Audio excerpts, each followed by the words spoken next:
Bueno, sean todos bienvenidos a esta nueva sesión. Que la gracia de Dios esté con cada uno de nosotros, sobre todo que Él nos bendiga para que podamos poder entenderlo a través del conocimiento de su palabra. En primer lugar, los invito a que nos pongamos en la mano del Señor, diciendo en el nombre del Padre, del Hijo y del Espíritu Santo. Amén. Espíritu Santo, ilumina nuestro entendimiento para que al leer o estudiar la Sagrada Escritura sintamos la presencia de Dios Padre, que se manifiesta a través de tu palabra. Abre nuestro corazón para darnos cuenta del querer de Dios y la manera de hacerlo realidad en nuestras acciones de cada día. Instrúyenos en tus sendas para que, teniendo en cuenta tu palabra, seamos signos de tu presencia en el mundo. Ven, Espíritu Santo, llena los corazones de tus fieles y enciende en ellos el fuego de tu amor. Envía, Señor, tu Espíritu y todo será creado y se renovará la faz de la tierra. Oh Dios, que has iluminado los corazones de tus hijos con la luz del Espíritu Santo, haznos dóciles a tu Espíritu para gustar siempre el bien y gozar de su consuelo. Por Jesucristo nuestro Señor. Amén.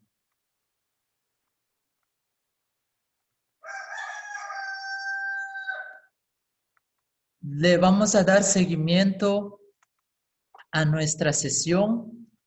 Ahora vamos en esta primera parte a definir el tema de la interpretación en la tradición bíblica.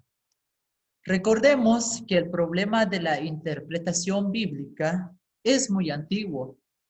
En la actualidad, el problema de la interpretación pues, se ha acrecentado dada la complejidad de los métodos y técnicas que se han alcanzado en los tiempos modernos. Este pluralismo de métodos y acercamientos pues exige al exégeta o al que estudia la Biblia el conocimiento de sus características y una valoración de sus aportaciones y sus límites. Recordemos que por interpretación en la tradición judía, pues cuando hablamos de interpretación, hablamos del modo con el cual la misma Biblia pues interpreta las experiencias humanas fundamentales o los acontecimientos particulares de la historia de Israel, o sea, anterior, una historia pasada, o el modo en el cual los textos bíblicos pues utilizan las fuentes escritas u orales, de los cuales pues también algunas pueden provenir de otras religiones o otras culturas, reinterpretándolas. Pues también queremos resaltar, pues conviene aclarar en este caso que de ningún método científico, pues para el estudio de la Biblia está en condiciones por sí mismo de corresponder a toda la riqueza de los textos bíblicos. Cualquiera que sea su validez, todos los métodos, pues dejan siempre forzadamente en la sombra, pues numerosos aspectos de los escritos que estudian. ¿Por qué? Porque la palabra de Dios en sí encierra un misterio muy profundo. Puesto en ello, pues vamos a examinar y valorar estos métodos y para ello, pues seguiremos el siguiente plan.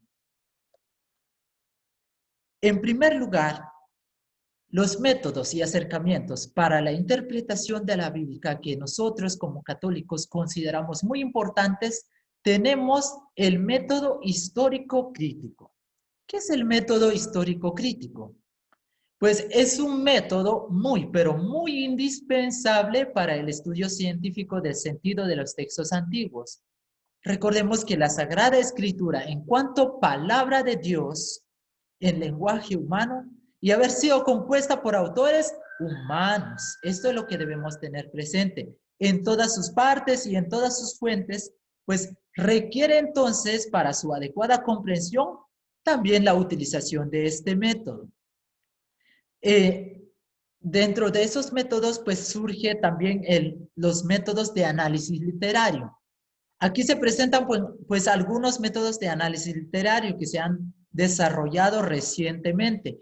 En primer lugar, tenemos el análisis retórico, que es el arte de componer un discurso persuasivo puesto que recordemos que todos los textos bíblicos pues son en algún grado textos persuasivos que persuaden al público, a la gente que los lea. Un cierto conocimiento de la retórica forman parte del instrumentario normal del exégeta, o sea, de la persona que estudia la Biblia. En este caso, en cuanto a métodos de análisis literario, nos proponen 3 análisis. En primer lugar, tenemos el acercamiento por la retórica clásica grecolatina, según la cual pues toda situación de discurso pues, comporta la presencia de 3 elementos. En este caso, tenemos en primer lugar el orador o autor, el discurso o el texto que se lee y el auditorio, o sea, la gente que me escucha, la gente que va a recibir el mensaje. La retórica clásica también distingue en consecuencia pues 3 factores de persuasión que son muy importantes y que estos contribuyen a la cualidad de un discurso: la autoridad del orador, la argumentación del discurso y las emociones que suscita en el pueblo que escucha el mensaje. La diversidad de situaciones y auditorios influye grandemente, en este caso, sobre el modo de hablar, la forma en que yo me dirijo al pueblo de Dios. En este caso, pues la retórica clásica desde el filósofo Aristóteles, pues admite, en este caso, la distinción de 3 géneros de elocuencia. ¿Cuáles son? El género judicial, o sea, cuando yo me dirijo a un tribunal; el deliberativo, cuando yo me dirijo en las asambleas políticas; y el demostrativo, que se usa en las celebraciones. En este caso, pues también tenemos un acercamiento por medio de los procedimientos semíticos de composición. Enraizada la escritura en la cultura semítica, esta manifiesta pues un grupo pronunciado por las composiciones simétricas, porque gracias a las cuales pues se establecen en este caso relaciones entre los diferentes elementos del texto que permiten una mejor comprensión de su mensaje. También el tercer acercamiento retórico pues se inspira en las investigaciones modernas llamadas nueva retórica. ¿De qué trata? La nueva retórica investiga por qué tal uso específico del lenguaje. O sea, ¿cómo es que llega a comunicar, en este caso, una convicción? Con esta finalidad, pues aprovecha las aportaciones recientes de varias disciplinas, como en este caso la lingüística, la semiótica, la antropología y la sociología. En el análisis narrativo, pues la exégesis narrativa nos propone aquí un método de comprensión y de comunicación del mensaje bíblico, que corresponde a las formas de relato y de testimonio de la Sagrada Escritura como palabra de Dios. El análisis narrativo, pues, estudia el modo cómo se cuenta una historia para implicar al lector, o sea, el que lee el texto, en el mundo del relato, para que se socialice con la lectura.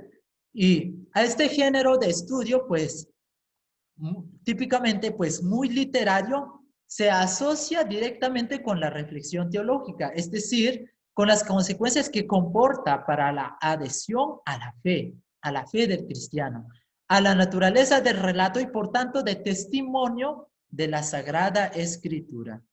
El análisis semiótico. También recordemos, entre los métodos llamados sincrónicos, que se concentran sobre el estudio del texto bíblico, en su estadio final se sitúa este análisis que desde hace unos 20 años pues se ha desarrollado notablemente en algunos ambientes. El modo de interpretar los textos que se manifiestan en las Sagradas Escrituras sugiere los siguientes pasos. En primer lugar, tenemos la confluencia de las diversas tradiciones religiosas. Recordemos que los textos de la Biblia pues son la expresión de las tradiciones religiosas que existían antes de ellos. El modo como se relacionan con las tradiciones es diferente en cada caso, ya que la creatividad de cada autor se manifiesta en diversos grados. En el curso del tiempo, pues múltiples tradiciones han confluido poco a poco para formar, en este caso, una gran tradición común. La Biblia, pues, es una manifestación privilegiada, de este proceso que ella ha contribuido a realizar y del cual, pues, continúa siendo norma reguladora. Número 2, tenemos las relecturas, que son posteriores de escritos anteriores, lo que contribuyen a dar a la Biblia su unidad interna, única en su género. Los escritos bíblicos posteriores se apoyan, en este caso, con frecuencia sobre los escritos anteriores. Aluden a ellos, proponen relecturas que desarrollan nuevos aspectos del sentido, a veces muy diferentes del sentido primitivo, o inclusive se refieren a ellos explícitamente, sea para profundizar el significado, sea ya también para afirmar su realización. Por ejemplo, en este caso, la herencia de una tierra prometida por Dios a Abraham, que lo podemos encontrar en Génesis 15, 7, 18, y se convierte en la entrada en el santuario de Dios, que está en Éxodo 15, 17. De ahí continuamos con el número 3, que son las relaciones entre el Antiguo Testamento y el Nuevo Testamento. Las relaciones intertextuales toman, en este caso, una extrema densidad en los escritos del Nuevo Testamento. Todos ellos, pues, tapizados de alusiones al Antiguo Testamento y de citas explícitas. Los autores, recordemos, del Nuevo Testamento reconocen al Antiguo Testamento valor de revelación divina. Proclaman que la resurrección de Jesús, fuente de perdón y vida eterna, Cristo murió por nuestros pecados, según las Escrituras, y fue sepultado. Resucitó al tercer día, según las Escrituras, y se apareció. Eso lo podemos encontrar en 1 Corintios 15, 35. Pues esto es el núcleo central de la predicación apostólica.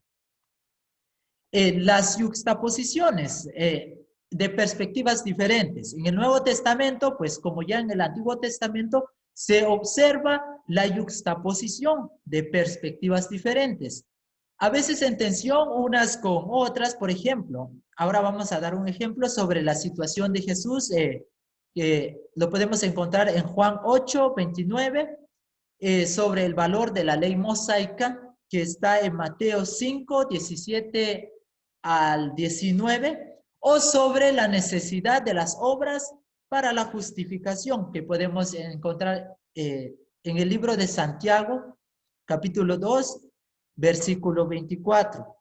Recordemos que una de las características de la Biblia es precisamente la ausencia de un sistema y, por el contrario, la presencia de tensiones dinámicas. La Biblia ha acogido varios modos de interpretar los mismos acontecimientos o de pensar los mismos problemas. Ella invita así a rechazar el simplismo y la estrechez de espíritu. Con este tema concluimos la primera parte de este video. Nos vemos en la segunda parte.